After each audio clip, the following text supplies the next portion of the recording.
Salut à tous et bienvenue pour cette nouvelle vidéo. Allez, aujourd'hui, c'est une petite vidéo particulière puisque je vais renouer avec mes premiers amours sur la chaîne. Puisqu'aujourd'hui, je vais vous faire l'unboxing, la présentation d'une boîte de figurines au 1/72e de la figurine plastique. Et cette boîte, ce n'est autre que celle-ci. Alors c'est une boîte de tankistes soviétiques et on va regarder tout ça de plus près avec un autre angle de caméra et je vais vous expliquer le pourquoi de la présentation de cette boîte aujourd'hui.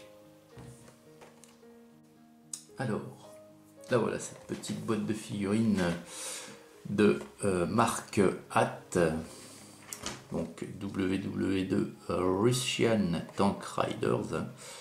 Donc ce sont des figurines qui ont rapport avec les tanks et engins blindés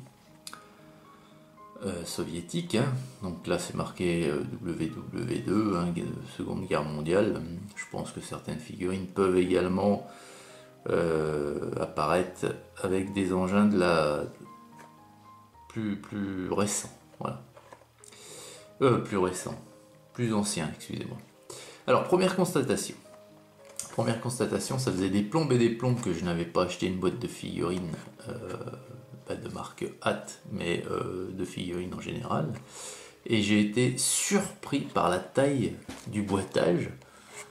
Moi, quand j'achetais des figurines HAT, il y a encore, on va dire 2-3 ans en arrière, les boîtes faisaient le double de celle-ci. Pour les plus petites, les plus grosses, celles qui contenaient environ une centaine de figurines, elles étaient bien plus grosses. Alors est-ce que c'est dans un souci d'écologie? C'est possible.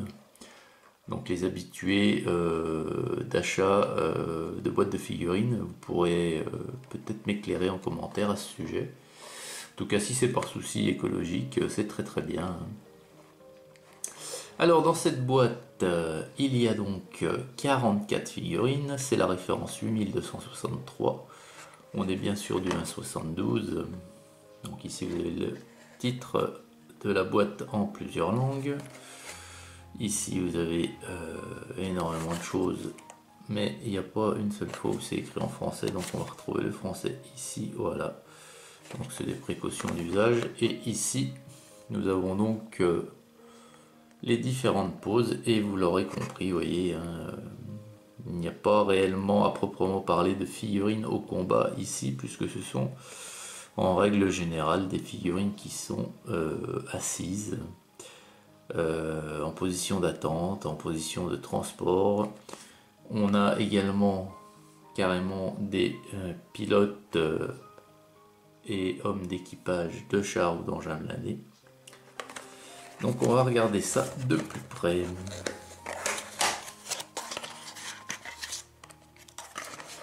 Alors à l'intérieur, il y a 4 grappes répétées, 4 grappes répétées de 11 figurines, donc on va en regarder une. Puisqu'on a 11 poses différentes. Alors, oula, la couleur du plastique là. Ça va pas être évident à voir quelque chose au niveau de la gravure, mais on va commencer tout de même. Voilà. Alors, donc pourquoi ces figurines? Pourquoi ces figurines? Tout simplement pour accompagner mes chars et engins blindés que j'imprime. J'ai décidé d'inclure, lorsque le char ou l'engin blindé le permet, une figurine à chaque fois. Donc vous verrez dans le futur ce que ça donne. Allez, donc les premiers soldats. Donc on a ici à gauche, en partant de la gauche, on a un soldat donc qui est un fantassin, mais qui est donc assis. Ensuite, on a quelqu'un qui peut s'apparenter à un pilote, enfin, tout du moins quelqu'un de l'équipage réellement du char. Donc, ici, c'est une demi-figurine, on voit que les jambes mais au-dessus du genou. Alors donc, ça peut être quelqu'un qui émerge d'une tourelle. Voilà. Ensuite, ici, on a toujours un soldat casqué assis. Ici, on a encore un tankiste qui là émerge uniquement au niveau du torse. Tout le reste est dans le char. Hein.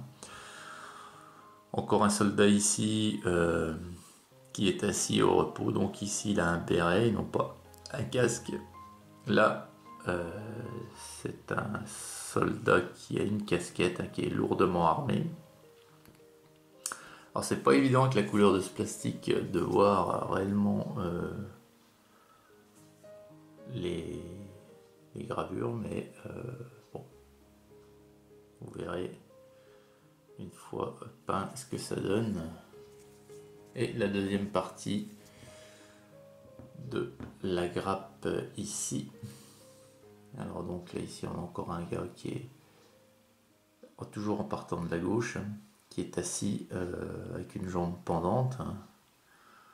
Ici on a un autre soldat casqué également encore assis. Celui-ci est, on peut dire, cloche-pied à genoux. Ouais, enfin accroupi quoi. Ici encore un soldat assis avec un béret. Et ici on a encore un soldat, donc celui-ci pour le coup il doit porter une chapka, j'ai l'impression. Ouais. Voilà. Donc tous ces soldats russes vont venir accompagner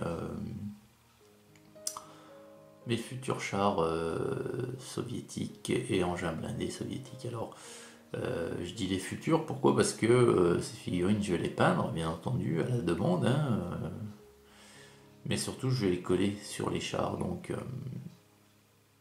je vous parle bien de futurs chars qui vont se réaliser.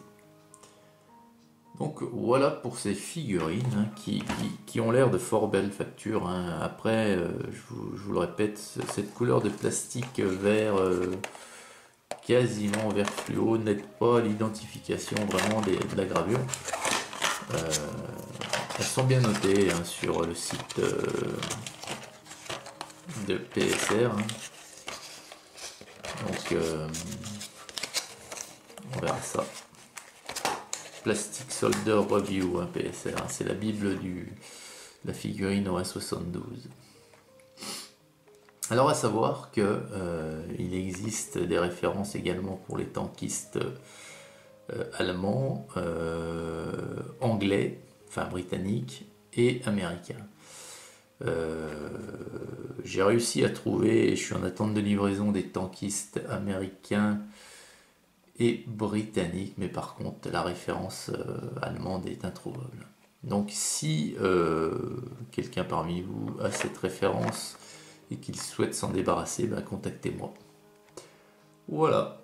Et bien écoutez les amis, j'espère que cette petite vidéo sur la présentation, l'unboxing de cette boîte de figurines vous aura plu. Je vous souhaite une excellente journée à toutes et à tous et je vous dis à très vite pour une prochaine vidéo. Salut!